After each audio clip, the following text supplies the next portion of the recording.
Thomas, it's up for grabs now! Thomas! Magic ball from Bergkamp to Patrick Vieira! Oh, would you believe it? Oh, right, what a way to get it!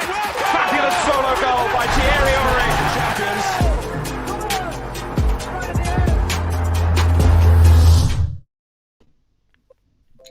Good evening, Arsenal fans around the world. Good It's evening. been a tough day. Yeah, good evening, exactly. I mean, terrible evening last night, but I mean, I'm sure all Arsenal fans are feeling the way we are today, and it's been a very tough day, and it's going to be a very tough few months, let's be real. It's going to take a long one in terms of getting over this heartbreak, right? It's like a relationship, right, with a woman. Like, once that's over, it takes a long time to heal and get back on our feet, and I think last night was really devastating, and yeah, we're just going to get into it. So I want to give a warm welcome to my two esteemed panelists that are going to join me tonight. Eduardo, how are you doing, man? It's a pleasure to have you. It's mine, as I always say, and well, I'm doing okay. I think I'm just struggling to cope with life now after that game yesterday. That's the only thing we can do. Cool. Well, we're going to get into it shortly, and Bhavs, thanks for joining us as well. How are you No doing? worries. Just Arsenal, innit? That's, I don't know. I don't want to say anything. I'm just, yeah. Well, you're gonna have to, because we're gonna be on here chatting about it and unpacking it as much as it hurts. So yeah, let's get started. I want to start off maybe with our initial reaction of last night's game. You know, maybe what do you feel on if the starting lineup was what you wanted? Were you happy with it?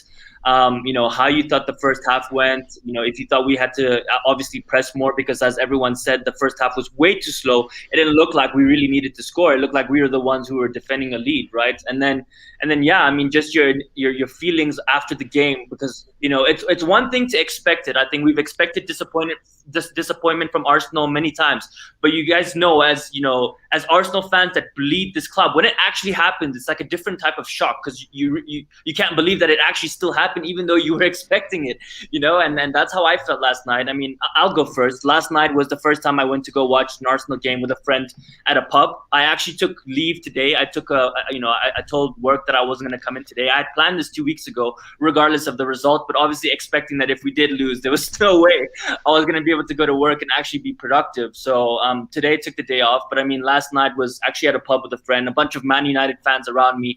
Basically, they weren't even watching their game. They were just so comfortable, and they were just watching our game because they knew that they were already in the final and they had a chance to banter me, right? And I mean, that didn't feel good whatsoever, and it was quite disappointing. Edu, what are your thoughts, man?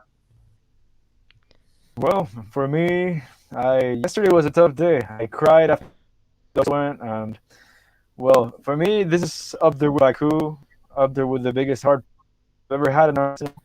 So it's tough to digest. We have to move on and change things around.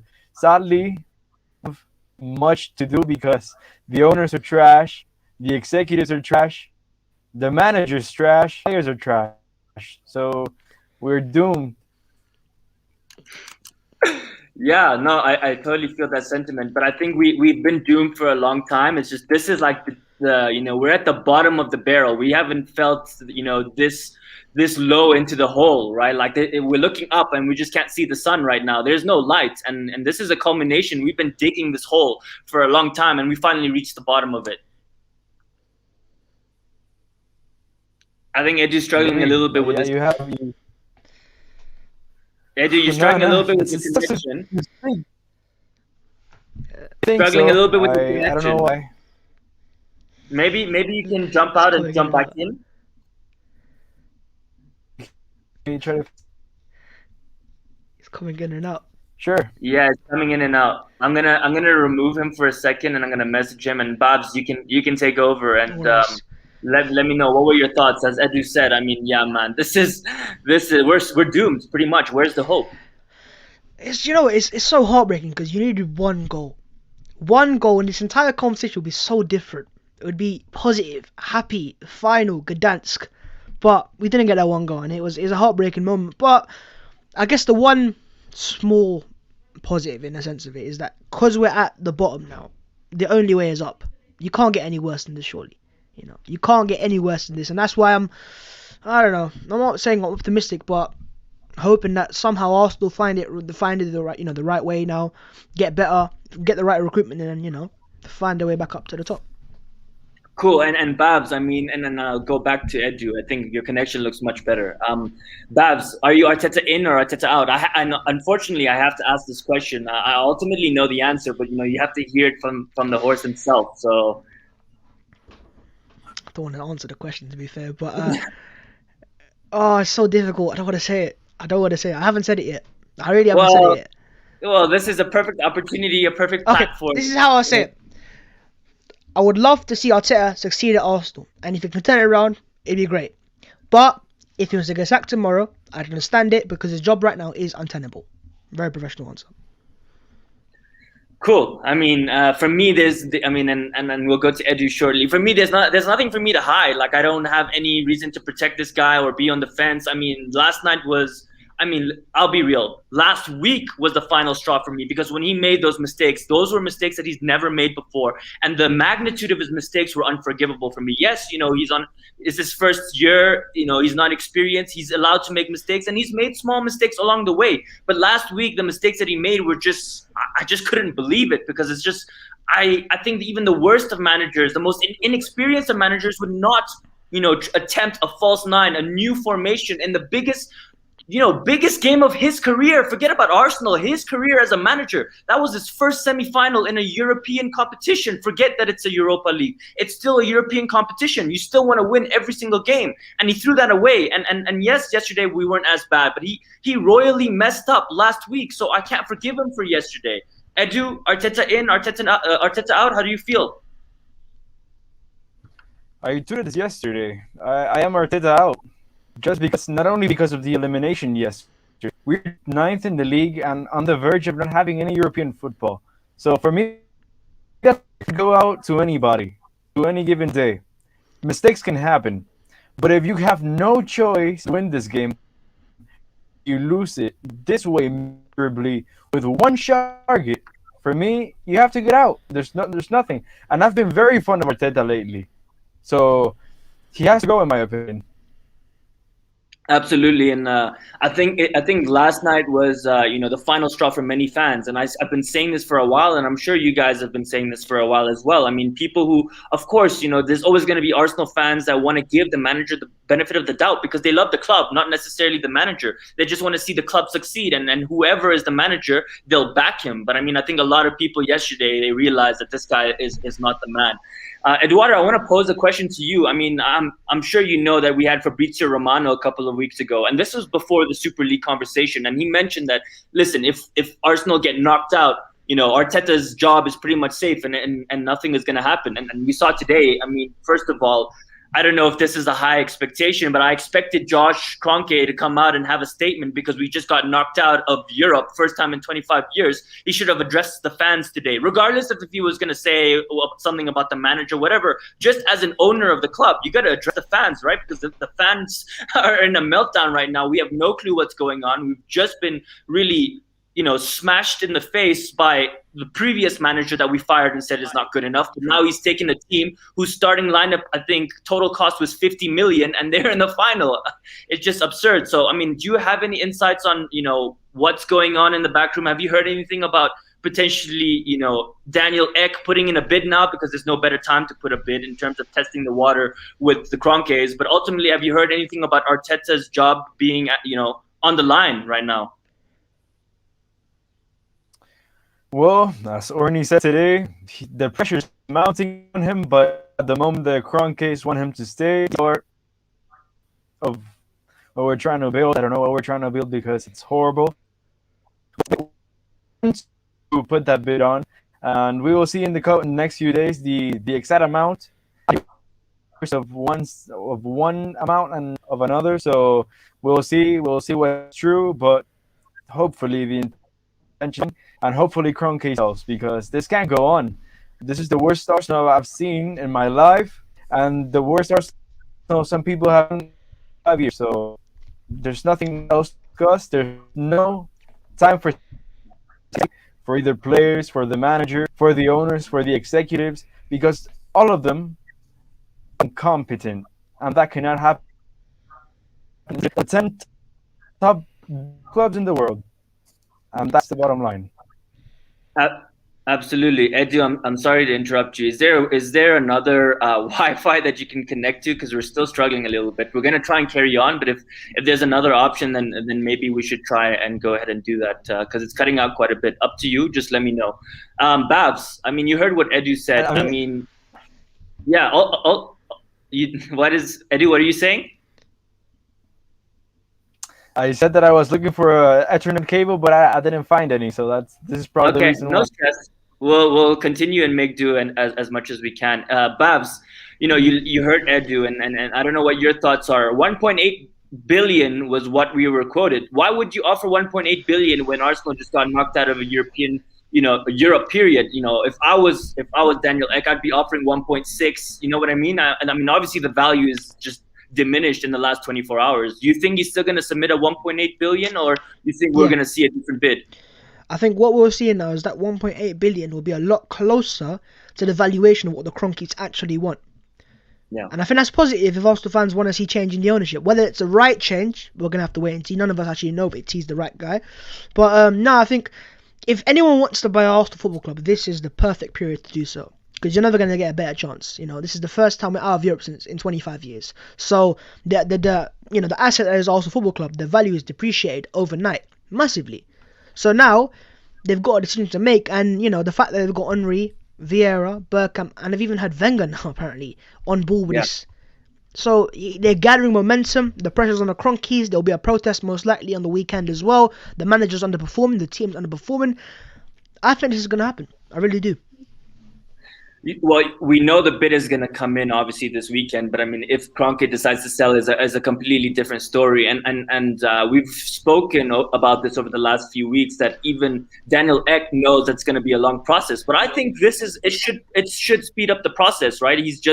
He's not going to make any money next season. We're out of Europe. I mean, Edu, I'm not sure if you've seen, but Super League, the 9 teams out of 12 that left the Super League basically going to pay a 5% fine for joining. Arsenal's not even in Europe. So what type of, European money do we have to be paying these types of fines on? I mean, it's just such a joke, really, right? So, I mean, what are your thoughts on that? Is Kroenke going to spend the money if he decides not to sell? Is he going to spend the 250 million? Edu, what about the other 100 and something million loan we just took out to pay, to operate the business? We still need to pay that back. We still have debt to pay, and we're still expecting this guy to go and sign 250 million worth of players. No, it's not realistic. But what are your thoughts?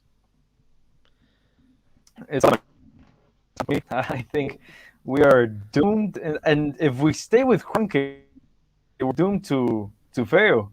Look, they say, we're going to pay the fines that UEFA are going to impose to us because we committed a mistake. But then they're not going to spend for the team because they're going to say, already paid the fines, we don't have more money. So this is a never-ending team. And we have no future with this model, with these owners. And if we continue like this, we're going to end up like the new Leeds, as I said today. It's something that every Arsenal fan fears, because it's looking like that each and passing week. Every after game, we're looking even worse. So I hear that, Edu. So what would you like to see? Because obviously there's no trust. So what would be your ideal solution? And let's break it down into the steps. I know you're an intelligent man, journalist. So I'm sure you can, really emphasize like what is that process? The 5 steps that you would like to see, starting from step 1. Well, step 1, for me, it's either he sells or he invests. Okay. For me, that's the key. The only way that he can win the fans back is by spending money. And the only way for this team to get back to competing is by spending as well. So any apologies, any statements, for me, that's worth nothing. Every Arsenal fan should want him out, should go to the protest. In England or the UK, they can help do the Kroenke out movement with a hashtag and get everything trending. Because if we want our club back, we can do it to try to get them out. It's fast. Lev is in the house saying that you're struggling with your signal. Yeah, we're trying. We're trying our best. I'm in South Africa, Edu, so trust me, I understand the struggle with internet connections. So no stress. Bhavs, you heard what Edu said. I mean, we want to think about the process, right? But obviously we can't trust this process. What is the ideal process for you? Ultimately, I know Edu is saying let's protest and stuff, but Edu, is that really gonna make much of a difference? We saw what happened on last week. We were obviously doing a live show. We saw Arsenal fans actually outside of the Emirates Stadium, not even focused on Kroenke out. They were supporting the team, man. I was really surprised. They were clapping the team, showing the support, showing the love, and look at that performance. So how can we trust that, doing these protests in the next few weeks is actually going to mean anything? I know we've had Kroenke out trending for weeks, and obviously not at this scale. But for me, really, I feel like it's as useless as them going in Arsenal media and apologizing. As you said, I don't think it's going to make much of a difference. I don't think they care truly. So Bhavs, I mean, what do you think? Do you think it's really going to make an impact? Obviously, we should be still doing it, but I mean, I think people are going to get tired, right? You saw the amount of people outside the Emirates Stadium yesterday. It was nowhere near what it was last week, right? And if the Kroenkes are seeing that, they're like, oh, hey, look, these guys, they're talking a lot of talk, but they're actually not going to be able to maintain this pressure. And so we're just going to let them ride it out. And a few weeks from now, there's only going to be like 100 people outside the Emirates, and it's all going to die down. Yeah, that's my fear, innit? And that's why I've always figured, look, protests can send a message, but it would never be the reason why an owner would sell a club. I mean, you're not a billionaire if you sell because of the fans. I'm sure fans in the LA Rams and in Denver Nuggets would have said to him to leave as well, but he ain't going to sell because of that. It just sends a message, and I think the message is clear from the Arsenal fans is sort yourselves out. And if you're not going to sell, I'm not going to give you a last chance, but you still could change it. You are still the owners of Arsenal. You could still find the right recruitment, find the right people in the boardroom, because we say we haven't spent money, but we have spent money. We have spent a lot of money compared to teams like West Ham, who are above us right now. So if it's just how we spend that money, and that's what it's done to the Kroenkes for getting the right infrastructure in place, the right directors, the right board members, the right manager, coaches. That's down to the Kroenkes, and I think that's what they failed at so far, and it's going to happen again with Arteta and Edu. But it looks like they're going to keep him. They're going to trust this process, I guess. And what's going to happen now is I think they've realised they can't keep changing every year. And they're going to try to see it out with Arteta and Edu. And if by next December, things are like this, I think they will get sacked. But are we allowed to wait that long? Yeah, no, absolutely. And I mean, you're right. It's going to take too much effort for them to replace Edu and Vinay and Arteta. I mean, you can't replace three of your hierarchy all at once. It's almost impossible for any entity in the world, regardless if it's a football club, change all at once, right? And then ultimately we're out of Europe. Who's going to come in? I mean, I was speaking to someone in the pub last night. I was like, I'd take Rafa Benitez, and the guy laughed at me. He says, you think Rafa Benitez would even come to Arsenal? And I didn't know what to say, because I mean, he's right. Why would anybody come to Arsenal except for someone who's experienced like Arteta? Specifically Rafa Benitez, of course he'd come. He went to Newcastle, who got relegated, so he'd come to Arsenal Football Club with still somewhat of an attraction. The only issue is any top managers that are up and coming, why would they want to come to Arsenal? Because that's what we should be looking to target. Because you can get Maurizio Sarri, potentially. He's available right now. He wouldn't say no to Arsenal. But who's the manager that can take us to the next level? And that's why a lot of Arsenal fans were on board with Arteta, is because they saw the potential. And they thought maybe this is the guy to bring us to the top, not just the top four. But there's definitely managers out there right now that in the short term could make Arsenal better. For Arteta, Arsenal probably to the long term. And I think that's why they're going to... we've made so many changes, man. We've made so many changes, from Wenger to Gazidis to Sanlehi to Mislintat to Vinay to so many changes year after year. You can't keep changing every year. It's gonna get worse then.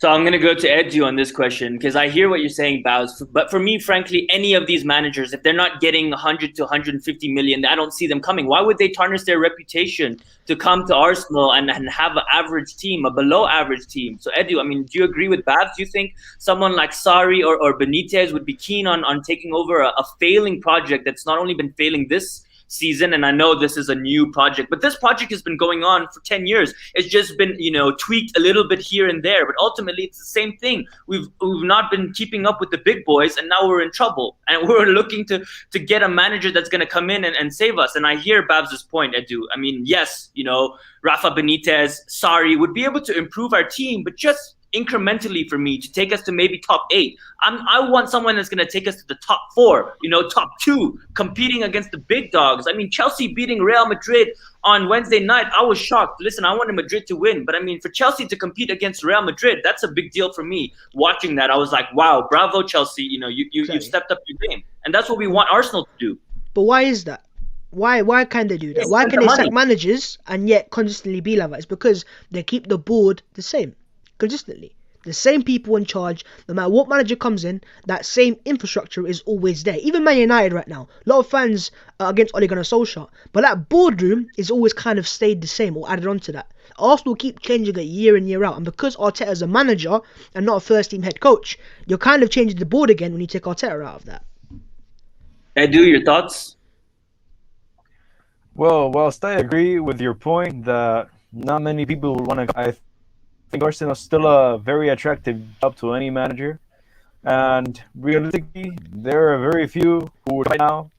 I have a person that would, and he would even be part of the sector. He's very well known. His name is Ralf Rangnick. He's German, the teacher of Nagelsmann and all this new exciting coach. He would be the option that I would take because that would change the philosophy of the club, which I think, even though we make changes every time, we make the right. So our owner doesn't care. It's not like we have Roman Abramovich, who would give us 150 million if we fail. So they're appointing bad people, unqualified rookies like Arteta. Then you're doomed. You have to bring someone who knows an infrastructure, who wants to run a club. And for me, Rangnick's the man. He said he was interested in coming to Arsenal. So for me, that's what we should do. There's many players in the world who want to play for Rangnick in a way. Szoboszlai. You remember Szoboszlai? You have heard of him because he's been injured. But when Rangnick was linked to Milan, Szoboszlai would have gone to Milan.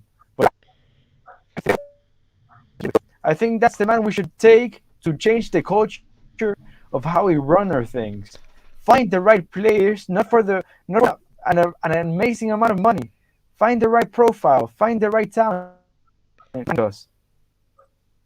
Absolutely. No, I hear you, Edu. I think for me, it's just like I just can't trust anything anymore, right? I'm just so heartbroken so many times. I just don't know what to do anymore. It's just anything we say, it's like, yeah, of course it'd be nice, but like, is it really gonna happen?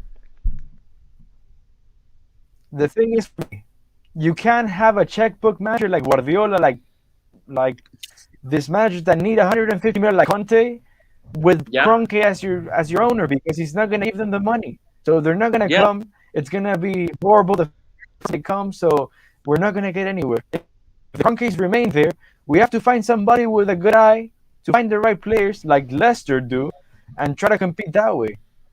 If he leaves, if Kroenke leaves, the pitch will change forever, and even the top managers will want to come if Ek promises money. So at the moment, the only thing we can ask for is someone with good talent to get the right players in. Absolutely, and I mean, I think even if Daniel Ek comes, I think people shouldn't get too gassed, because even he will not be able to change the club overnight. He's gonna have to spend a lot of money on fixing all these issues, and then spend the 200 million on top. It's gonna cost him, I think, maybe 500 million to $1 billion to just start getting Arsenal back on the right path. And then, of course, he's an Arsenal fan and he's ambitious, but I mean, he has to be realistic as well. It's a business still. Even if he's an Arsenal fan, he's still going to run it a little bit like a business. Obviously, include the fans way more and obviously care more about it. But at the end of the day, you can't just get rid of all his net worth into Arsenal when there's no guarantees for any return for him, right? So he needs to also be very interesting. A lot of people seem to forget, but when Daniel Ek if he does take over, it won't just be him. It'll be investors, and those investors will want money back as well. So what are their intentions to, have a stake in the Arsenal Football Club? We don't know. Yeah, no, agreed. I wanted to go into yesterday's game, but I think I don't want to really relive that horror show. Throw that away. In the bin. Yeah, we'll throw that away, and maybe between the three of us, we can chat about the players, because I think now we need to start talking about what players are going to be, like what's going to happen. I mean, I know Aubameyang's had a bad season. Is he going to be looking to leave, or are we going to be looking to get rid of him? Lacazette, David Luiz, Willian, Pepe. There's a lot of these players. I mean, Guendouzi coming back, Torreira. I mean, we are a mess. We're such a mess on and off the pitch. It's just crazy how much, horribleness there is in this club, regardless if it's the manager, the players, the recruitment, the owner, the CEO. I mean, yeah, what are your guys' thoughts? Are we going to focus again like we did? And don't forget, Kolasinac coming back. Oh, my God. I mean, what are we going to do with all these players? There's no way we're going to get rid of all of them, right? And even if we do, we're not going to get the money that we want. And I mean, my personal view is, listen, we're out of Europe, so we have never been able to demand top dollar for our best assets. Look at Fabregas, look at Nasri, Clichy, Van Persie, Sanya, Sanchez for free, Ramsey, Mkhitaryan. Look at all the mistakes that we've made. And at least we were in Europe. Now we're not even in Europe. How are we even going to ask for any type of money for any of our top assets? Because all the other clubs are going to look at us and laugh and say, you are in no position to ask us how much, or force us to pay this amount. We're going to give you this amount. Take it or leave it, or just stay rotting as a club, right? I mean, that's how I see it. What are your opinions? Do you know what? I'll say one thing. Now the fact that we're not in Europe, it might actually work in Arsenal's favour in the sense of you can now finally trim that squad down. And any players that you don't think are good enough, but that were playing in the Europa League, get rid of them now. There's no point of having them. We're not going to be there next year. And I think when you can trim the squad down and then add quality on top of that, don't add squad depth in, because we don't need squad depth. We need players to, make the current players that are first teamers onto the bench, so you improve the quality. And I think that might work in Arsenal's favour ultimately, if we can get that quality out first things first, trim the squad, and then get the players in. And I don't think we need to spend massive money on one player. It needs to be spent nicely and properly. We spent the money on Pepe, didn't work out. Spent the money on Partey, even that hasn't worked out so far. You spend the money on players that have long-term potential but short-term success as well. But then keep in mind that I know Edu last week, he was saying about Grealish. I mean, come on, I know that's the dream, but I mean, how are we going to attract anyone like the Arsenal women's are more likely to sign Jack Grealish than the Arsenal men's. Exactly. I mean, and Bhavs, I hear your point. Maybe getting knocked out of Europe might be in the long term good for us, because we won't be able to get these superstar signings, and it's going to go back to basics, right? Getting these championship players that are rough, clever signings. They're going to commit to the club, and it's all focused. They're not like Bellerin, caring more about his fashion than about the football club, and maybe that'll actually progress us as a team. But I mean, again, no trust, right? I just don't trust the board to actually even get the right championship players. Edu, I mean, what players do you think are going to be moving out? And maybe what players are you hearing that might still be interested? I'm seeing some transfer news around some midfielders. I don't remember his name because I've never heard about him before. But I mean, there is some talk about transfer news, obviously, because we got knocked out. So they need to find a way to appease the fans. But anything that you can give us. Well, first of all, I expect half of the team to leave. They're that bad. They're not Arsenal quality. And in terms of who we have to bring in, we have to be smart. We don't have the funds. We don't have the Championship football to give that extra. So, Champions League, no Grealish. It's looking that way now. It's impossible. So we're gonna have to look playing probably clubs at our same level or below. And there are a few players who could change us. For me, Rodrigo de Paul from Udinese. He has the third most chances created in Europe playing for that team. I see that guy. He fights the whole. He goes there as a number 10. He tackles them in the box. Bricks. He tackles people in the box as a number 10 and then runs all the way to the other side of the pitch, that final pass. So that's a player we need. For me, spending 40 million on Bissouma, for me, we have priorities. As good as Bissouma is, you have to spend the money wisely. And if you don't only need one, you need at least two. You have only two midfielders that are good enough for Arsenal, like Partey and Xhaka. Ceballos, El Neni, Guendouzi, Torreira, they're all probably going to leave. And I don't think in midfield as well. So the situation's dire, and we have to get to work. Absolutely. I mean, just my perspective on this. I mean, Willian has to go. Literally 200K a week. The man didn't score one goal the entire season. when I say that, it blows my mind because I was one of those fans. Listen, I rated Willian. He's an exciting player, but I mean, after 10 games, I was like, okay, let me give him 5 more games. Maybe he'll start picking up the pace, and he really hasn't. And then you bring him on to replace your most deadly striker who just hit the post and who saved you and has basically kept you in the job last season. I mean, the audacity. Ceballos, we already know, is leaving. Torreira's dad has been basically, telling everyone that he's going to be going to Boca Juniors and he's not going to be staying at Arsenal. Maybe we can recover 25 million for him. I mean, to be honest, I rated Torreira. I think he's better than Xhaka in my opinion. But I mean, if he doesn't want to stay, I don't want players that don't want to, fight for the badge and their mind is not there. In terms of Guendouzi, he just got injured and he's out for the rest of the season, which means that even if he does come back into Arsenal next season, it's going to take him a month or 2 before he gets back into the full swing of things, And as you said, Eduardo, I mean, 40 million on, Bissouma, I'd love that, but we need to spend so much money, and now we're out of Europe. I don't see how we're going to be able to spend 40 million on someone like Bissouma. We don't have the money to spend even 40 million on this guy, right? And then Bellerin, I mean, you think PSG is now going to come and give us 50 million for Bellerin? No way. They're going to give us 20, 25 million, and we're going to have no choice but to sell him because, he hasn't been playing, and it's clear that Fabrizio has also said Bellerin is leaving. Can you imagine Fabrizio telling us that, Bellerin is leaving, but Arteta still plays him in the semi-final? Well, like, what kind of mentality is that? A player is leaving, but you're going to trust him to play in the biggest game of your career? Like, it just doesn't make any sense, right? So it's going to be interesting to see what happens with all these players, before moving on, I'm going to open up the floor to the fans in about 10 minutes. But I wanted to ask you guys, personally, I love Gabriel Martinelli, and I've told Bhavs this last week. He's one of my favorite players, and he's been disrespected so much, over the last few months.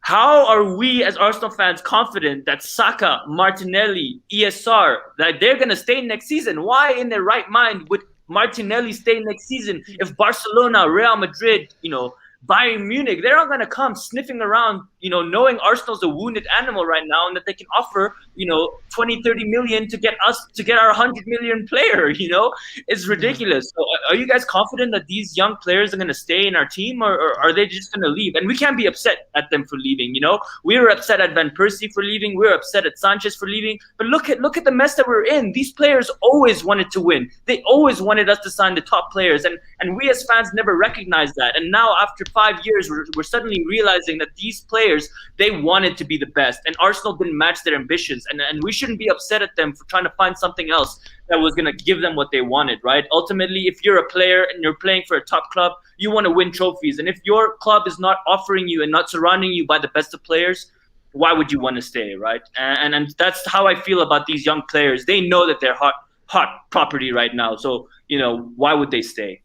Nah, I'm confident they'll stay. They've signed new contracts. It doesn't matter, Bhavs. Contracts. No, it does. No, it does matter because sign a new contract and still be sold 2 weeks later. Because what you said was, what if they offer 20, 30 million pounds? If these big clubs want these players, these will cost upwards of 60, 70, 80 million pounds because they've signed big contracts. We have no power. We do have power. When you you have power. When you get players to sign new contracts, you then have the power to sell them for how much you want to sell them to. If they were under 2-year contracts or 1-year contracts, I understand that. But if you're under a full 5-year contract, you are locked in for big money. If you want to get them, you pay big money. That's how football clubs work. So I'm confident that young players will stay, and that's my only positive for the future. Let's just say. But the other players that we have, players like Pepe, for example. Do we keep him? Do we sell him? Do we cash in now? Is this the time to just cash in? Cash in. Because I want him to do well at our club, but we're not in the position to give players time now, especially players that are not offering us back. He's had 2 seasons. That's good enough time for me, man. And you pay 72 million for a De Bruyne. If he was at a Chelsea who signed Morata, who wasn't good enough, they sold him for 50 million pounds. They got the money back like that. Why can't we do that? They got Hazard, who was 30. Aging and getting worse on a 1-year contract for 100 million pounds. Why can't we do that? Listen, I mean, I hear you, Bhavs, and I think Edu is the perfect person to answer this question. But before you go, I mean, I'll give my side of it. I mean, I think, and Wenger has mentioned that this contract situation it's changing. It's changed in the modern game in the last 3 years. It's changed. In my opinion, it doesn't really matter if you sign a new contract. If you as a player want to leave, you have the power to leave, especially in a team like Arsenal where there are not that many superstars. Regardless if they force you to stay, you're not going to play at your best, and you're going to say, listen, you're keeping me. I don't want to be here. I don't want to play, and you're going to sit it out. What is Arsenal going to do, right? Like, I mean, look at Mesut Ozil. Look at how he just sat it out, right? So, Edu, I mean, I'm not a professional. I don't know how these things work. That's, using my common sense, that's how I would see it. Do you agree with Bhavs? Do you think that Xhaka and Martinelli are tied down and there's no way that these guys are going to be able to leave? Well, I agree they're locked down, but the fact that they could want to leave, it's always a potential problem. For me, Arteta is giving that probably not Xhaka because he plays him every week, but Martinelli deserves to start. He deserves to be there. He can see Pepe not doing anything week in, week out. He has to ask himself, what do I have to do to start a game? And that's why I'm Arteta out right now, because he's having our best. He had a great game against Newcastle. No, he has to go out. No, Brother Holding, who's always been average. You have Bellerin, who's been horrible the whole season. I can't tell this guy. And then he starts him in the biggest game of the season when Cedric has proved to be better than him. So these are the things that players can get mad at, and they will want to leave. And that's why this manager's going to have to fix himself up. So as I agree with Bhavs in the fact that they are locked down, they can still go and strike and not play anymore. Because the situation at Arsenal right now is critical. It's very, very critical. And look, as bad as we are, you have to ask yourself, in the worst Arsenal side and probably many people can really not start ahead of these, let me not say bums, but they're very mediocre players.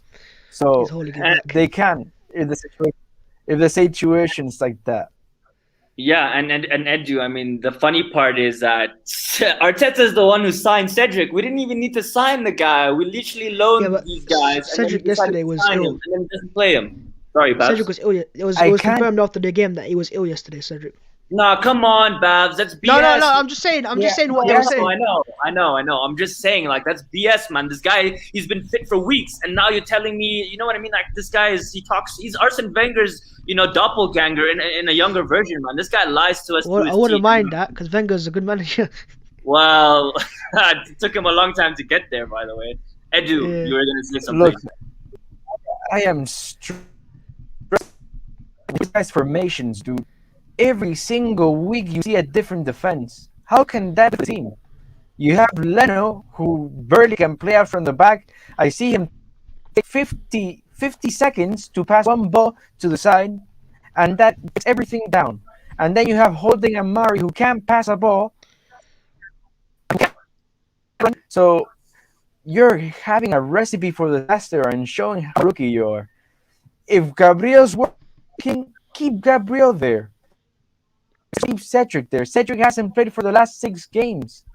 Cedric could have he played Bellerin. He could have played against Villarreal in the first leg. No, let's play change of height. Because of height. When you need to go out there and attack, we're playing every as if we were trying to draw the game 1-1. And that's unforgivable. We have to go there and take it to them. 2 shots on target on 2 semifinals. Unforgivable. Yeah, no, definitely. And this one is for Bhavs. Sebastian, thank you for joining us in the comments. He's saying, even if Cedric was in the hospital that same morning, why was he even on the bench? And then that's a good point. If you're saying that this guy's in the hospital, how the hell is he on the bench for the game? It makes no sense, right? I hear that. I can't be honest. I hear you. Anymore. I hear you, Bhavs. You're just using the information that you're given. I understand. Like, that's what he said, right? So you're gonna believe what he says. But ultimately, yeah, for me, I'm tired. I don't believe anything he says. It's like Arsene Wenger when he said, innocent until proven guilty. Well, listen, remember Arsene Wenger said, we're not selling Chamberlain. He plays him against Liverpool. And then 2 days later, he sells them to Liverpool. Like, it's just, that's what Arteta is really. You know what bothers me? You know what bothered me the most yesterday? That Arteta said we deserve to win this tie. Villarreal weren't even bothered. We had 2 shots on target the whole time, and I didn't see Villarreal at 1 second being bothered. Every time they went forward, they looked scary. I was shitting myself. Yeah. No, I hear you. we deserved to win the tie. Get out. Yeah. Sit out. No, my point, Edu, is that he's been saying this for the last few weeks that we've been poor. Every post-match conference, he's been saying, "Oh, we did enough. I feel like we did enough to win the game." And like he's basically taking the mick at the fans. He thinks we're dumb. Like that's what I feel. I feel insulted. He thinks that I'm a dumbass that I didn't watch the game, right? Like, and I couldn't tell that the other team was dominating the ball. We had, as you said, 2 shots on target. I mean, we haven't scored a home goal in how many games now? It's been weeks. It's like it's unheard of for Arsenal, right? To not have 10 shots on target, and defensively we're weak as well. Go ahead, Edu. We have gone without scoring a goal at the Emirates 10 games. 10 games. How can that be acceptable? And people still back the guy. For me, I backed him when I thought there was still a chance for him to redeem himself. Now there's nothing for him to do. He has to go out. There's nothing else for me to say. This guy has shown nothing.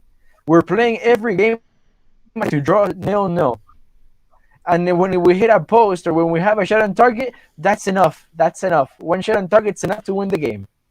Yeah, no, and listen, like any top team, we know it takes a lot of shots on target. We're not expecting, every shot to go in, right? But that's why top teams create 15 chances and they have 6-7 shots on target and they score 2-3 goals. That's what top teams do. We, on the other hand, have 2 shots on target and are expecting to score 1 or 2 goals. It's pathetic, man. I've opened the floor for other fans to come on and ask some questions because I think we've pretty much covered a lot of topics that I wanted to. We can talk about this team forever, being so passionate about it. And just opening the floor. We have Sebastian who's joining us, who's been on the Arsenal Lounge a few times. Quite an intelligent fella.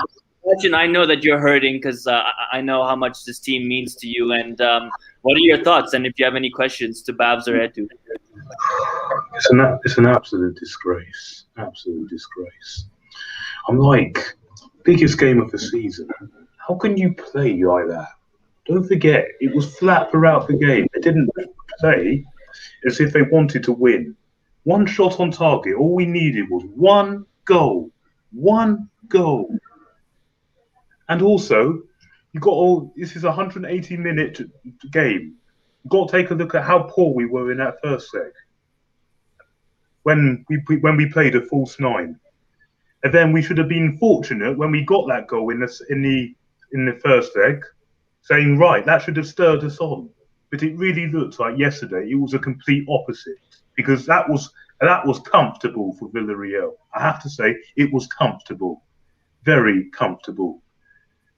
And I just honestly just don't see, without a change of ownership, until this situation is sorted, because let's be honest. Now, I do like Mikel Arteta. I have tried to back him because I wanted it to work, and I can see that he does have ambitions for this big club, and he does have the potential to be a good coach, because last season, the FA Cup win was impressive. But I'm sorry, after a season like this, you can't stay on. You can't stay on, because this is Arsenal Football Club. This is a big club. And big clubs, when they've had a season, especially like this, change the managers. And I'm sorry, this season Arteta has been at fault for some of his team selections, some of his substitutions, some of his tactics. He's clearly not been able to. He clearly can't motivate these players. And plus, I still don't think he knows his best team yet. I'm like, you've been here for 18 months. You should know who you trust, and you should know who you can't trust. And like the Martinelli situation you mentioned, disgrace. But yet you're still persisting with the likes of Willian and Bellerin, and I'm just like, it's not good enough. Like, Bab, I know you seem to quite like him, but which is fine, but I'm trying hard, man. I'm trying hard to keep the faith. Do you honestly see improvement from this? Because it's very weird because position We're 10th in the league. I'm not. This is not me having any digs. No, listen. There's no denying that in the overall, scheme of things, we have not seen any massive improvements. But what I'll say with Arteta is Arsenal have employed a coach who's a specialist in terms of what he needs. Players that are very specific, very, he's a very needy manager.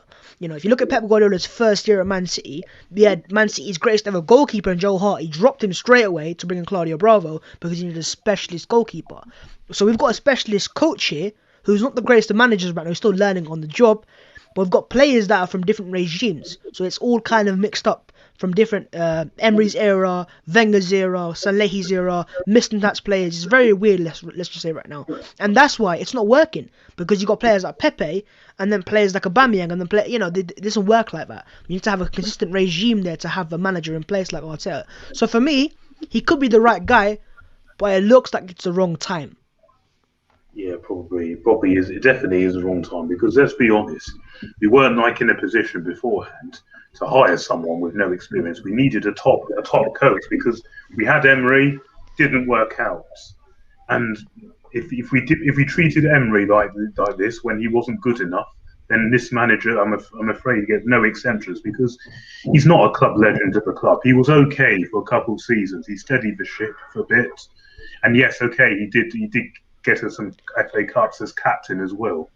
But when you look at Chelsea, I said at the time, harsh decision. But if you actually think about it in the long term and look what they've gone on to achieve now, Champions League, FA Cup final, top four pretty much cemented, it was the right decision. So it does go to prove you that a proper experienced coach can get better out of these players. But at the same time, we have been seeing that unless you change his ownership, because they're not going to back you, then later down the line you will have the same problems. It's probably just a bounce from what's going on at Chelsea, but at least show that you care and show that you're interested and show that you want the club to succeed. Because I just don't see these owners or anyone above doing that, especially if you are hearing rumours they're going to stick with Arteta next season. On what evidence? Sorry, Yeah. Sorry, it's just this is. No, this is your time to vent, man. I mean, I know you've probably been holding it in for over almost 24 hours, so understandable, man. Do you have any? Yeah, it helps. I mean, that's why we have these fan forums with other Arsenal fans. Listen, we're all hurting the same way. We all love the club, man. We watch every game. We spend even time to come on here to chat about the game. I mean, last night to fall asleep, I had to listen to Arsenal interviews from AFTV, whatever it was, just to vent and soothe myself with hearing other Arsenal fans feeling the same pain that I did, right? And that's how I was able to fall asleep last night. So totally understandable, man. Is there any questions that you have? Because we have two other guests backstage. So any questions? Or one question? Yeah, go on, man. The question is, where do we go from here? Where are we going to finish? Because I honestly think that even if we were to go and beat West Brom, go and beat Chelsea, go and beat Palace, go and beat Brighton, our remaining games, and then you'll probably leave us to 8 the most. And what I honestly get from that is that the players take the mick, because why can't you do it when it really matters the most, and why can you only do it when there's no pressure? Sorry if I'm taking up time here. I don't. No stress. Who is your question directed to? Yeah, but remember a few seasons ago when it was Wenger's last season and we knew he was going? When we played Atletico Madrid in the second leg, they didn't play well. We went out. In the next game, when it was Burnley, 5-0. 5. I'm just like, that's taking the mick. Because how come you can do it then in a meaningless game, but you can't do it when it really matters? So is that the same impression that you get? Do they actually care? Apart from the youngsters, do they actually care? Because I don't think they do. No, they don't. They don't really care enough. If they cared, they would have turned up yesterday and turned up in the first leg. They would have shown some enthusiasm, some desire on the pitch to make things happen, man. We only saw it for the first 10 minutes of the second half. That was it. But apart from that, it was all just sideways and boring and giving up from the get-go. Oh, it was horrible to watch. Oh, still. Cool, Sebastian. Thanks for coming. Yeah, of course. But that's classic Arsenal. Listen, Sebastian, we know history always repeats itself, right? Like, you look at history to really tell the pattern. Arsenal can always beat any team 6-7-0 when it doesn't matter. But when it matters, is you see a completely different team. That's been how it is for the last 10 years. Yeah, that's a mentality problem. Who's been the one constant from that? Kroenke. He's been the one constant throughout this decline. The mentality lies with him. We need a change in ownership. Then yes, the manager can go, and yes, Vinay and Edu possibly can go, and half his squad out, because we need changes, because this cannot go on. Absolutely, Sebastian. Thanks for joining us. And unfortunately, it was under the wrong circumstances. But hopefully, in the future, we can have a more positive discussion and chat about Daniel Ek and how he's making waves in the football world by taking Arsenal back to where we belong. Cheers, Sebastian. See you later. Thank you very much. Cool. We have Gunner Express, who's been waiting patiently. Hi, Gunner Express. How are you? I'm good. How are you guys? Doing well. Thanks for coming on again. I'm going to give you 3 to 4 minutes because there's quite a few people backstage. So, I mean, just your thoughts on last night, and if you want to ask any of us a question quickly. Well, I'm not going to say much on last night's performance because I think it's been said all around Twitter, Cool. YouTube, everything. But I have a question for Bhavs. You said that Arteta's still learning on the job. I'd actually say he isn't. I don't think he's learning at all. There's been many different, there's been examples of him not learning. One of them, for example, is Partey. Partey needs a DM next to him, whether it's Xhaka or El Neni, yet he still persists to put him on his own with 2 more attacking-focused centre midfielders in which he gets exposed. We saw it in the first leg and in many other games. And he still did that. He did the exact same thing yesterday. And Partey got exposed and was made to look like a mug. So how is he learning? Yeah, but that Partey situation you've just named, that was the first time he's ever played him with 2 attacking midfielders. Like that first leg he played next to Ceballos. So I don't really agree with that Partey situation. But no, I do agree. There are a few things that he needs to learn from, and he keeps making the same mistake. One being playing Willian. Why are you playing him? But I think it just goes to show his inexperience, because he's not going to just make one mistake and he's going to be perfect the next time round. He'll keep making mistakes because he's only had, 40, 50 games as a manager. I saw yesterday Emery has 750 games as a manager. So that experience isn't going to come just after one mistake. He'll keep making mistakes, and this is what happens when you get a rookie as a manager. You're just hoping that you can get recruitment right, and then the players can do it on the pitch for him. You look at Ole Gunnar Solskjaer, makes so many mistakes as a manager, but when you've got world-class players like Pogba and Fernandes, they'll bail you out. That's why they keep conceding, and then the players come into it and they get him out of the game. Quality at the end of the day. What manager, being a rookie or being a veteran, takes his best goal scorer at the 80th minute when you need a goal? None. That's a mistake. Not even a hobo. Even a hobo would. I'm surprised that no one asked him this question after the game. Everyone seems to forget this in the press conferences. They just ask him the easy questions. Why don't you ask him this question? Why did you take off your main striker in the 80th minute? And then you do like I said, and you start crossing the ball. You start crossing the ball to like I said, who can't jump for his life. So what are the things that you're seeing here that make you feel like, oh yeah, this is the right path? For me, Chambers, Gabriel should have started. Martinelli should have started. He changes every single week. So it's like, what are you doing? How do these players have cohesion? You put Ceballos next to Partey, as you say, but Ceballos is not a DM. He's playing as an 8, and he's playing almost like a left mid. So he's still Partey is left exposed, playing against 3 center midfielders by himself. And then people say, oh, why does he look bad? Because he has to play 1 against 3 while the rest sit down. For me, Odegaard yesterday was disgraceful, the performance. He couldn't pass the ball. He couldn't move. He couldn't press. He couldn't do anything. He did everything he could. And then Partey, like an anchor, was grabbing everyone. And people say, no, it's Partey. He's a flop.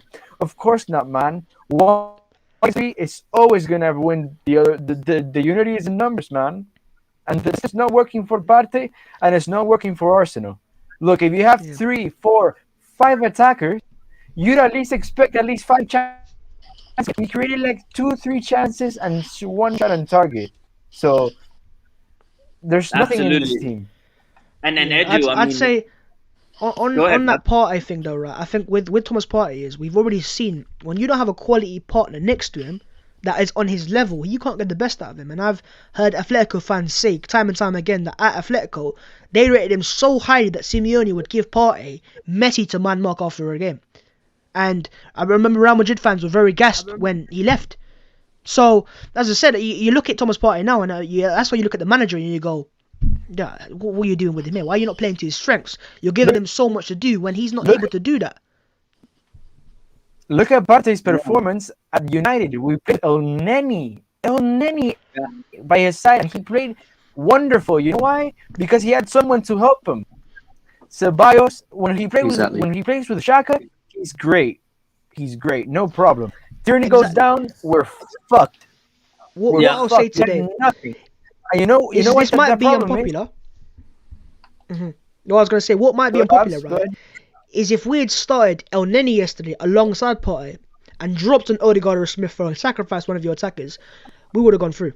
You would have more control in midfield. Maybe. Probably. You say El Neni's the point. This is why Arteta's not good enough, because Arteta can't see this. Why are fans being able to see this, but the manager's getting paid £6 million a year? Why can't he see I this? understand. I think Arteta's biggest issue as a coach is he overthinks all the time. He's always trying to do something spectacular, something genius-wise. Keep it simple. Go to your strengths. I understand that he learnt from Pep, let's be honest. That's the only reason he got the job, whether anyone wants to admit it or not. He has taken every single thing that Pep's taught him, but it's all the negatives. There's nothing positive that Pep does that Arteta does similar. He does not bring youth players through. He's way too slow in terms of making changes mid-match. His tactics are absolutely god-awful. And half the time his starting 11s were never even going to be good enough to win the game that he's put them in for. And one thing I will say is, I'm going to call out Arsenal fans here, just the fan base as a whole. If we want to get rid of Kroenke, sitting here and going back to games, buying T-shirts, buying hats, scarves, all that stuff, you might as well just not bother.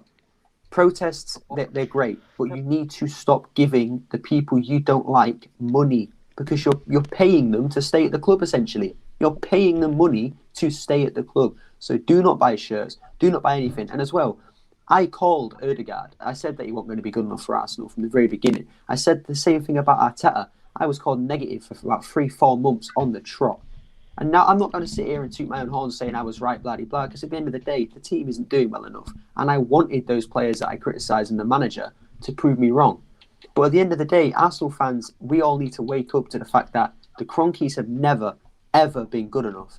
And say, okay, in the transfer window, they go and spend £200 million. They still need to go. There is no way that they can change our minds right now. And that's what we need to stick to. Cool. Thanks, Gooner Express, for coming on. Really appreciate cheers for having me on, man. And we'll chat soon. Yes. Cool. We have James and Aslan going to be our last two guests, but I just wanted to touch on that point, both on Edu's point and Gooner Express's point about Odegaard. And I know it. I hate saying this because it kind of feels like that Mesut Ozil situation, right? If you don't have the right team around Odegaard, how is he gonna? How are we expecting him to perform? 3 weeks ago, he ran the show for me, and I think that's because we had a strong team, we had a good balance. And then yesterday, and it's not just yesterday, Edu, he was crap in few games before this as well. I know he picked up a small injury, but still, I mean, it doesn't seem like the same player. And frankly, I don't see why would he stay at Arsenal. I mean, look at the players around him. Yes, Partey is probably the only other midfielder that he can look at and be like, wow, I'm playing next to Partey, or I'm playing, in front of Partey, and that gives him that, feeling that he's playing for a big club with big players. But apart from that, I mean, I feel like it's a bit harsh on Odegaard, right? Like, what was he going to do yesterday, really, with the wrong team around him, right? Like, it was just no balance whatsoever. For me, there are things that I expect and things that I can accept. I can accept that he didn't play well, but what I cannot accept is for him to be walking around while the team is chasing a goal, Villarreal are on a counter, and he doesn't do anything. For me, that's not absolutely not acceptable, because he has to show something for the team. At least go fight, make a tackle. Come on, nothing. Yeah. He was a passenger, nothing. He was doing that before, but at the same time, and again, I'm not making excuses for him, right? I'm just thinking in my head, like, if you're seeing your team so crap, like, what is the point of him and Martinelli? Like, Martinelli gives everything. He's one of the only players that gives everything. But when you look around you and you see that no one else is giving everything, you're going to stop doing it. Just like Auba's going to stop making those runs because he never gets the ball. Eventually, in his brain, it's going to be like, why am I going to make that run if no one's going to actually look for the pass? And that's the same thing I feel with these players. Like, Odegaard used to, when he first came in the first 2-3 weeks, he was tackling. And I was like, dude, this kid is tackling players. Like, I wasn't expecting that from him. But now I think he knows as well. Ultimately, he's a Madrid player, right? Like, why is he going to give his entire life when probably he's not really interested in staying at Arsenal next season, right? He wasn't going to go break a leg last night. As much as we want that to be true, he's not an Arsenal player, right? So just some thoughts on that. I felt like we were being a bit harsh on Odegaard and on Thomas Partey as well, I'm not being harsh on him as a player. I'm being harsh on the performance he put yesterday. I can hail him the whole time for the other performances he put out. But yesterday, specifically, it was disgusting. Disgusting. I agree. Cool. I'm going to bring on James, who's been waiting patiently. Hi, James. Welcome to the Arsenal Lounge. I obviously don't want to say I hope you're doing well because I know that's a stupid question. Give us your thoughts. For me, they were just for me. Just put your camera down. Put your camera down so we can see you properly. Cool. Smith Rowe was the only player who gave it to us last night for me. But he missed that open goal. I mean, I know I don't want to be harsh on him either, but it was an open goal, man. That would have taken us to the final. Of course, an 18-year-old shouldn't be putting that much pressure on that guy, because he missed. It's the end of the world. It shouldn't be that way. But it's obviously it's come to that, right? Because Saka's been doing it this whole season. It's a bit of positive news. Joe Willock scored once more. Joe Willock. Nice. Well, I still don't think he's good enough in my opinion, but it's good to see that he's scoring. Cool, Jay. Goals from midfield. We don't have that. An extra 5 Sorry, Edu? Extra 5 mil. An extra 5 mil. Yeah, well, if Arsenal had balls, yes. Extra 5 mil. 5 mil. Us, it's an extra 1 mil. Or even 1 penny because he scored. But yeah, no, I hear you. James, what were you saying? I think for me it's time to go. I didn't want him to go for the whole season. I thought it was more players than the manager, but I don't see what he's going to do from here. I think we should score a young team next season, like Martinelli, Saka, Smith Rowe, Balogun. Let all of them get all their seasons. Because in the end of the day, no European football. Now it's time to start from scratch and build from it. Make the right signings, like for Bissouma or someone. Because we don't have the money to go for all those real class players like we wish. But yeah, that's just my thought. And any questions that you have for the panel? You have some really big names here. You can ask. This is your opportunity to ask any of them any question. Put them on the spot. Put some pressure on them. Eduardo, you're a journalist, correct? A future journalist, but yeah. Any attackers we're linked to other than Cam, maybe strikers, anyone or no? I saw names of Gabriel. Solomon. Say that again? He's asking about strikers. Are we linked to any other strikers? Apart from the ones that, I guess we've heard already. Well, not many to be honest, because I think we're gonna stay with Aubameyang and Balogun, and like I said, we'll see if they want a replacement for Lacazette, but I don't think they will spend a lot to change him. So I would keep an eye on Ivan Toney or Hudson Edouard, who are following that bracket. I don't think we can pursue something bigger than that. Yeah, thanks for having me. And Bhavs, I'm a big fan, I watch all your videos. I appreciate that, man. Thank you very much. Thanks, James, and thank you for coming on last night as well. Really enjoyed that. And how to get my thoughts out. Lev loves your accent, and so do I. So, it's awesome to have a global community and people coming from all over the world, and you just exemplify that as well. So it's a pleasure to have you, and hopefully we'll see you in the future as well, man. Enjoy your week. Later. Cheers. Cool. We're going to bring on the last guest, which is Aslan, and then we're going to round up. Aslan, welcome to the Arsenal Lounge. Evening, AG. Evening, Bhavs, Eduardo, everyone in the chat box, everyone watching. Just touching on last night's game. My analysis, the highlights. we were very poor from the get-go. Like, there was no sense of urgency. It's as if we were going into the second leg with a 2-1 lead, and we allowed Villarreal to come at us, attack us, them chasing the game. We're like, yes, we were in the tie, but we're chasing the game. We're losing, and that's the pace that we set from the first whistle. It was totally unacceptable. The players can't even make simple 5-yard passes. Now, I'm going to single out Hector Bellerin because I haven't been he hasn't been one of my favourite players at Arsenal for a long while. Yes, he has been injured. That's unfortunate for him. And since his recovery process, him being match fit, unfortunately, those injuries have plagued him. It's made him lose a yard or two of pace. And yeah, ultimately, I believe he's not to the standard of Arsenal anymore going forward. Same with Xhaka, same with a lot of the squad players, same with the existing Wenger signing players that are still at this club. Like, 2 examples, Callum Chambers and Rob Holding.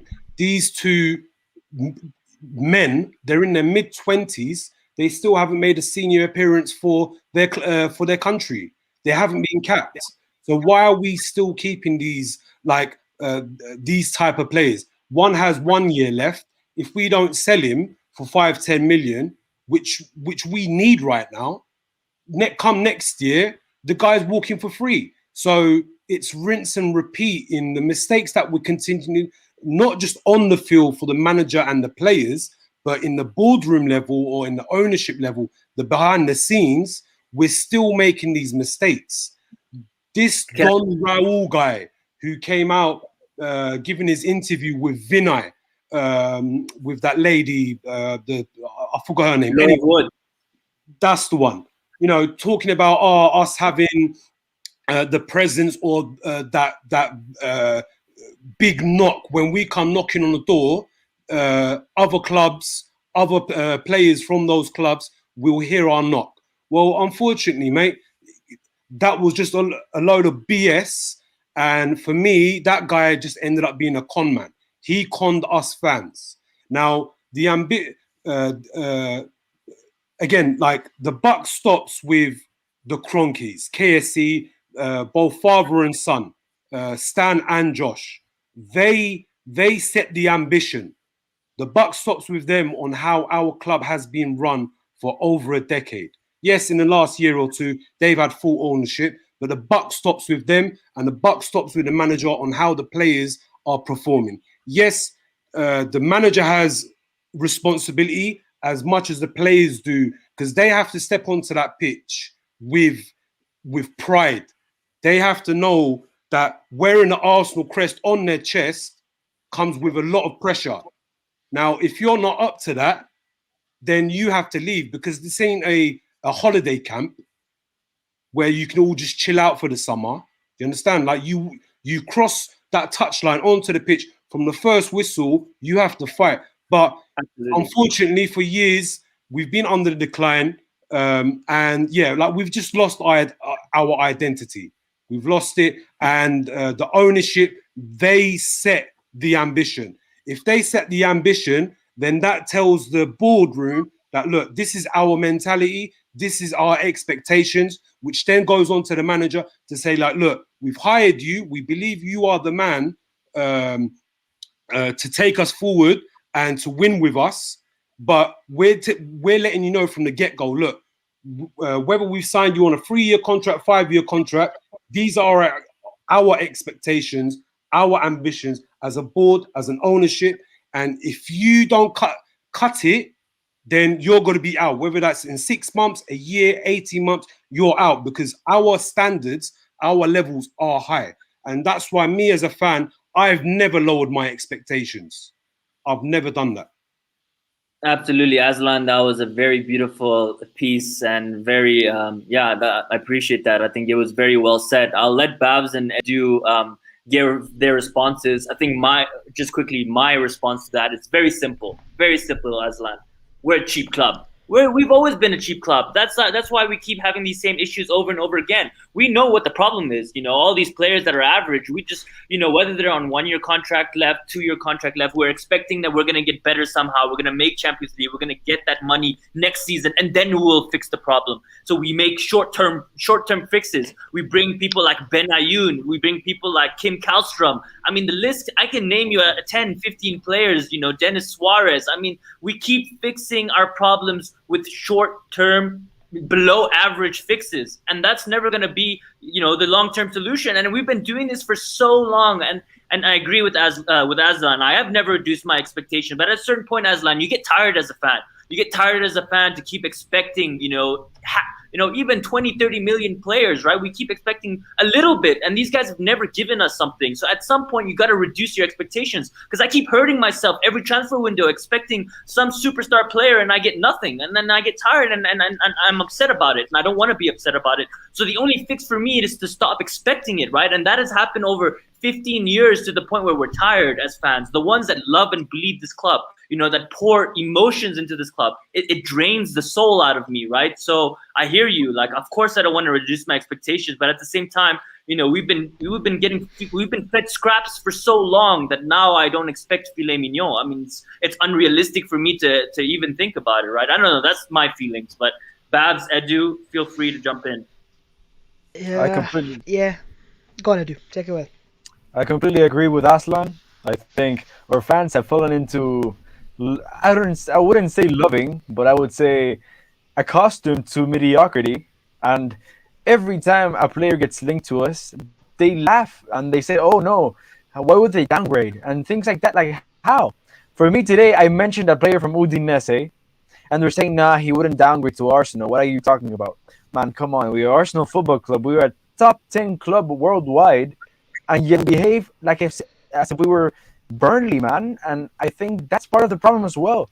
We're starting to accept falling down, but we have to stand up. We have to fight. We have to try to make our voice known, make it have an impact for these owners to either fuck off or to invest heavily, because we can't keep on going down. We're gonna end up like Leeds. We're gonna end up like Nottingham. So I want to interrupt here, because I hear you, but don't you think, and I 100% agree with you, man, but I feel like we've been trying to do that. And listen, okay, maybe I'm exaggerating. This has been the biggest Kroenke out protest we've seen, but I feel like fans have been trying this. We've been trying for 5-10 years, maybe not as much as we should be, but we feel like, personally for me as an international fan, and I know that you as well are not in London, I mean, I feel like I can't do anything. And people say, yeah, stop buying merchandise and stuff. But me as an international fan, the only thing that makes me feel part of the Arsenal community is to buy the jersey and wear it proudly. What else can I do to support Arsenal? I'm not in London. I'm going to have to buy merchandise to show the other people that I'm around that I'm an Arsenal fan and I love my club. What do you want me to do? AG, you invest in emotionally and investing your time in supporting and watching the Arsenal. That's enough, my friend. Like I hear you. You're an international fan like Eduardo. I'm here in sunny old England. Now, when it comes to well, yeah, not in the literal sense, but me for years, I haven't bought any merchandise, any kits for a very, very, very long time. Since we sold RVP to Man United, I said, right, that's it. Year after year, or every couple of years, when kits and merchandises were coming out, did I not think, wow, these are some wavy kits, these are some beautiful kits? Yes, but I said to myself, I'm not going to be fooled into wasting my money and me putting money into the club when for so long they've taken the mickey out of me. Aslan, I just want to interrupt you there. I hear you, man, but it's very different. I think it's hard for you to understand what me and Edu feel, man, because you can just go take a tube and go outside the Emirates Stadium and feel that love for the club because it's right in front of you. I don't get to touch my club unless I'm touching the badge on my shirt. That's the only way I can feel connected as an Arsenal fan. It's a hard description to put into words, but for you it's very easy. You can go to an Arsenal game whenever you choose to. I will never be able to do that, right? So for me, the only thing that keeps me grounded is having an Arsenal jersey, right? And yeah, I don't know, it's tough. It's tough to have this conversation, but that's how I feel. My friend, the amount you have in your wardrobe or your drawers, just keep them. That's enough. You don't need any more new ones, mate. Trust me. Cool. We all need to do our part. totally. We all need to all do our part to hit the Kroenke's pockets. I totally agree with that point, my friend. Feeling that badge in my chest is something that makes me very proud. But look, we are in the most important time in our history. As you said, we've been protesting many times before, but this club has never been in the gutter more than it's today. And if we want to fight, if we want to protest, if we want to try to get him out, it's now. We can't 100%. do more. We can't accept more. We can't accept more. And look, even though if you buy one shirt, if you buy 2 shirts, if you buy 3 shirts for yourself, that's not gonna. Kroenk's like, he cares about the global fan base and the viewership and everything. One shirt's not gonna do anything, and you have to feel proud, man. If you want a shirt, go and buy it, of course. But if we have to make a protest, if we have to stand up, if we have to do anything we have to do, it's now, man. It's now. There's nothing. No, I agree. I just am saying it's very hard. It's very hard because these guys don't understand. It's very different for them. Like that. I know, we do understand. I do understand. It's tough. I mean, that's all I have really is my merchandise to show off that I love Arsenal and to brag about it, right? I can have a Twitter, I can come on here, but ultimately when you're walking around, you know, the mall or whatever, you're going to school, you're going to work, whatever, you want to show off that you love your club and you're proud of it, right? So it's a tough ultimately, for shirts specifically, these clubs already get the money pre-hand. Because they already get 60 million. So, they do, but the clubs still get a small percentage. Like, is it 5 to 7%? They still. Yeah, ultimately though, while I agree on that, what would be Kroenke selling Arsenal is how the club does on the pitch, because that's where the massive money comes in, the TV revenue for Europa League and Champions League. And I think I heard today as well, like if we consistently come out of Europe, then Kroenke will sell because we're losing money every year.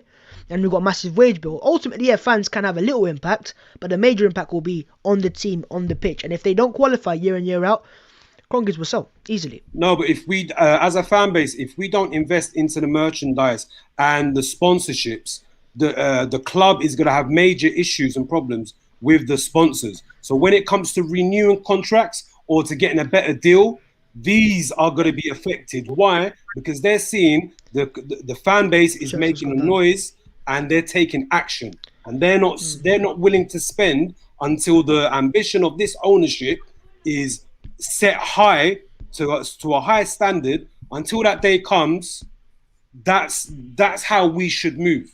You know, like we should do that. But ultimately, with the size of the Arsenal fan base, you're never going to have a majority of Arsenal fans agree with this opinion. I can't speak for every Arsenal fan. I can't tell anyone to how to spend their money. Your money is your money. I just made a suggestion.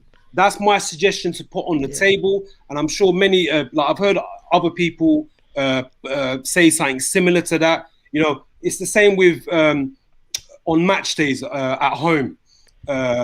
Is it around 1 million that the club makes on a match day at home? Yeah. Now for me, that stadium, the whole design of that stadium was never built for the intention of the match going, like the home support. The match day going fan, it was never built for that. That stadium was built solely just for that club level stand, tier, and the executive boxes. Because that's where they make their money from. That's that's what I feel like. The whole design of it was just specifically for the executive boxes, for them to make money from there, and then the rest of the fans, you know, they don't care about the old school working class fans anymore. It's all about tourists. They don't, but ultimately, that's what people own football clubs for. These men are not buying these clubs to not make money. They're making money regardless. That's the whole intention of buying Arsenal. I think I agree with you, though. That is the truth, though. They want to have the high-income fans coming in. And in terms of tourist fans, look, if you're going to spend £1,000 to come to the UK, I'd expect you to buy a shirt from the store. You know, I expect you to make the most out of the experience. And I'm never against that, ultimately, because that's how football works. You know, people spend the money to come across the world, and this is the first, maybe the only time to come to Arsenal. So I ain't against you going to the store and buying food from the club. It's your experience, isn't it? I can't hate you on doing that. Like, again, spend, like, your money is your money. How you spend it, I can't tell you what to do with that. But I just made a suggestion. all I want to hear is from our fan base, whether you have a big following on social media or you don't. I want like for us fans in general, just to come up with suggestions that could be solutions, and that we can take those certain ideas and then gel up other ideas and then move as one, not divided. Until we're fully unified, we can't get these KSC, these parasites, this cancer out of our club. Fair enough. No, I fully agree. Ultimately, for myself, I don't care how much money someone's making, as long as I see my team successful on the pitch, that's what matters to me. Yeah, you can't pocket watch. Like, I will never discuss a player on how much they earn. Like, look, they've obviously put in the work, put in the graft, time, dedication, discipline, sacrifice to get to that point where the club from the board level have come to them and their agent and said, like, look, we're willing to give you this. If both parties agree, signed, sealed, all the I's are dotted, all the T's are crossed. I can't hate on anyone on what they earn. Whether it's 10,000, 100,000, 500,000, I don't care about. All I care about is the players that represent my club when they step onto that pitch, for them to play to the best of their ability, to show fight, hunger, desire, passion, all of that. But unfortunately, with the players that we have at the moment in our squad and who start week in, week out, they have failed to do this. And it's just a shame. It is a shame. I'm gonna round this up. We've been going on for quite a while, and Aslan, thank you so much for coming on. I think you give for having me really balanced thoughts, man, and I really appreciate it, and hope to chat to you again in the future, man. Thank you very much, guys. Take care. Yeah. Good night. Take care. Cool.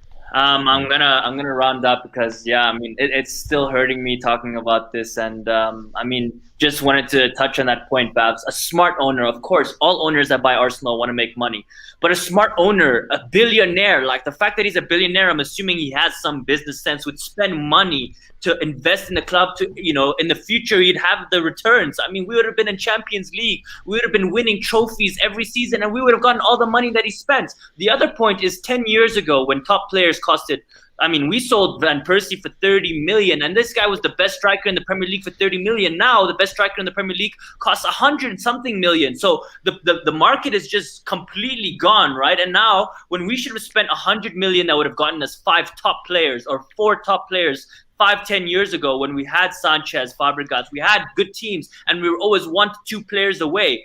We should have spent the money at that time. Now it's way too late. We have completely fallen off the rails. There's no way we can spend 100 million to buy top players like Haaland and Mbappe and Neymar. That's never going to happen at Arsenal. And that's something I will never forgive Conke on. If he was a smart owner, you don't even have to be the brightest guy. I'm sure he has consultants around him to advise him. They should have told him 10 years ago, spend 50, 60 million. You will get it back in 2 years. And then thereafter, it's a train, right? And as a smart businessman, for me, I can never understand why he never did that. That was his biggest mistake, in my opinion. But I want to round it off. I just want to give you guys an opportunity for closing remarks. Bhavs, you want to start? Anything lastly you want to get off your chest? I've already got all off my chest, to be fair. I've got nothing else left on my chest. But cool. But I don't know. Keep the faith. I don't know. It's hard, and then people are gonna come with pitchforks outside your house, Bhavs, because I don't think anyone right now is. I'm an Arsenal fan that has optimism. I will never change that. No, man, and kudos to you. Listen, we can't tell you how to support the team. Everyone supports the team differently, and as long as you're respectful about your views and you can, communicate it in the proper way, that's all we ask for, and that's what platforms like this is. Look, I mean, all 3 of us don't have the same views. Obviously, me and Edu are completely done with Arteta out, but we're all able to stay on a podcast for an hour and a half and chat about it and discuss why you believe something and why we believe something respectfully, and that's the beauty of the game, man. Edu, closing remarks. Thank you, everyone, and let's keep on fighting. We have to get them out. Let's keep on protesting. We can, and that's the thing. If we try, we can. Let's go. Cool. So my closing remarks would be: listen, I'm really hurt. I'm really hurt. I love Arsenal. I've never missed a game since I was 7. I've missed dates with pretty hard Arsenal. I've missed, exams like just circling C because I know the game is starting in 10 minutes and I don't really care and I just handed my exam. I've done a lot of things for Arsenal. I took work off today for Arsenal, and this is what they give back to me. And I'm realizing as I mature and as I get older that, listen, I mean, Arsenal is life, but we can't control it, and it's not fair for us fans, especially if we don't see them giving back to what we give them. At a certain point, we need to cross the line, and I think, you know, Aslan made a really good point. I think this next 2 to 3 months, I think, you know, Arsenal accounts with big following like Bhavs, like Edu, like the Arsenal Lounge, like AFTV, and many others should come together. You know, we should have a forum, like a board meeting where we all put our differences aside. And I know Bhavs is laughing, and obviously I'm not saying that this is the answer, but in my head, we should all come onto a podcast, right, and discuss this and say what we're going to do. I think that would build traction for international fans if we all came together on one podcast instead of each, you know, individual platform saying, oh, no, we're going to do this. No. Put that all aside. Put the money and the fame all aside. Let's all come together as fans from across the world, the ones that have a big following. Let's make decisions on what we want to do, whether it's protests. But I mean, for me as an international fan, it's cool. Yes, I agree with the protests, but I want to make an impact as an Arsenal fan internationally, right? And it needs to go beyond not buying merchandise, because I truly believe that that's not going to be a solution. There's just the fan base is just way too global, and not enough people are going to do that, right? So that's something we need to think about in the next few months. But I mean, moving forward in the next 4 games in the Premier League, honestly, I'm going to watch it, but I really don't care. I want to see Martinelli play because, I mean, there's no more excuse, really. Balogun as well. Why are we playing in Ketia? He's going to be leaving. Play all the young guns. It doesn't matter if we lose. I just want to see them play. Miguel Aziz, what does this kid need to do to play in games that don't matter anymore? If he's really going to be the future of our midfield, I mean, that's my opinion. But, you know, yeah, we've been pouring our heart out for an hour and a half. It's been absolute pleasure to speak to both of you. Bhavs, where can we find you? Bhavs Interview, YouTube, Insta, and Twitter. Thank you very much for having me. Awesome. Thanks, Bhavs, for coming on. Really appreciate it and really enjoyed it. And my man, Mr. Hagn, where can we find you on Twitter? Here, my name, Eduardo Hagn. And you can find me on Instagram as well. It's on the Twitter bio as well. So thank you to everyone. Well, is it Hagn or is it Hagen? Hagn. Hagn, okay. Mr. Hagn. Wrong the whole time. Mr. Hagn. Mr. Cool. Hagn. No, thank you both for your time. Really appreciated it, and I hope that I was able to soothe some wounds. I think it's, as I said, it's going to take a while, but this is the process that we need to go through. Vent through it until we're tired of venting about it. In terms of in the following weeks, Edu, I know your account is going to be buzzing on Twitter because transfer window is around the corner, and I know how Arsenal fans love, you know, the transfer window, and I think this one is the most important one in the last decade for Arsenal. So we're going to be really excited to have you back on the Arsenal Lounge and give us those insights, you know, in terms of what's going on and who we can expect to see coming in. But thank you guys both for coming on. It's been an African Gooner, and this has been the Arsenal Lounge. Cheers, everyone.